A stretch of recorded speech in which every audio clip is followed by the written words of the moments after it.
కోసం పోరాడే నీ ఆశయం ఈ రాష్ట్రం మొత్తం నీడై కాచే ఆకాశం మళ్ళీ నీదే కావాలంటూ పాలనం జనసంద్రం మొత్తం ఒకటై చేసెను సంతకం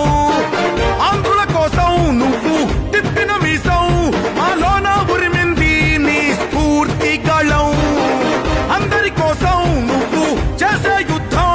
నీ వెంట నడిచింది ఈ తెలుగు దళం ఆంధ్రతో పెట్టుకుంటే మనం ఫినిష్ అయిపోతాం పెట్టుకోకూడదని వియత్నాంతో పెట్టుకొని అమెరికా ఎట్లా తిరిగిపోయారో ఆ పరిస్థితి మనం తేవాలి